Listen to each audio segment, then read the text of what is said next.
Hello everyone! Ngayon po ay magluluto po ako ng puso ng saging. Libre lang dito sa gilid ng bahay na kukuha. Itong mga dahon, saluyot binili ko, patula, takway, at saka okra. Yung dried shrimp or tawag sa amin ay kalkag. Tira lang ito nung last week. Samahan niyo po ako hanggang matapos yung video. Salamat po! Naglagay ako dito ng 2 tasang tubig. At pagkatapos nilagyan ko ng sibuyas, 1 pirasong sibuyas, at kamatis. At pakuluan na. At pagkatapos ng 2 minutos, ito na.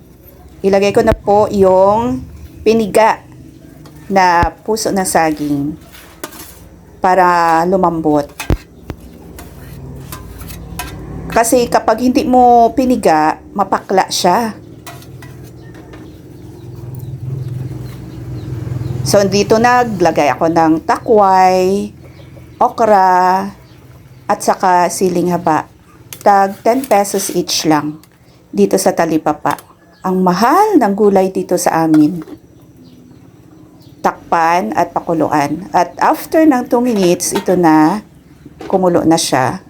At timplahan na natin ng asin at saka seasoning.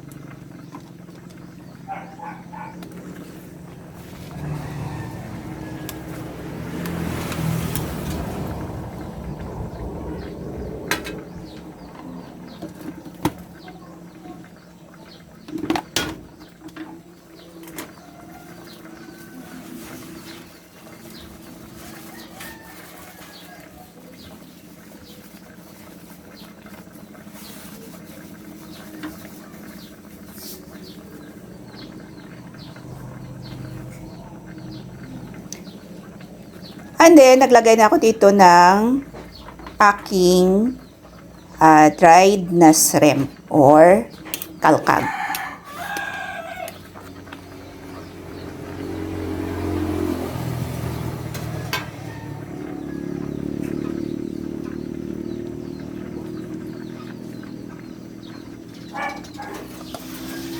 Takpanan muna natin.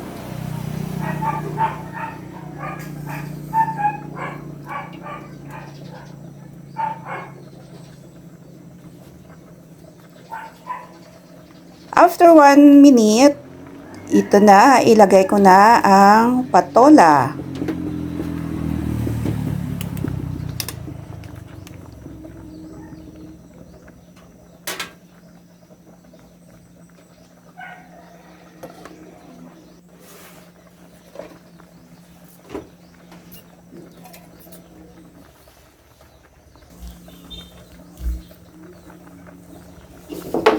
At ang pinakahuli yung malakasang saluyot.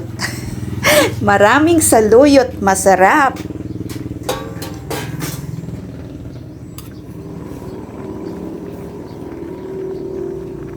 Nagsara ako ng pintuan kasi mayroong music, baka mag-copyright ako. So, kunting lang, lugay-lugay lang. Sa Ilonggo, takpan muli. At ito na ang aking laswang puso ng saging.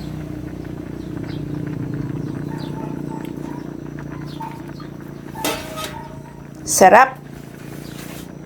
Sarap talaga kapag yung luto. Ang maganda dito kasi siya malapot dahil sa saluyot, sa takway, fiber talaga. At saka sa okra. Maganda yung digestion natin dito dahil sa mga sangkap. So done! Thank you so much. Maraming salamat po ulit. Bye-bye everyone. Salamat sa suporta ninyo.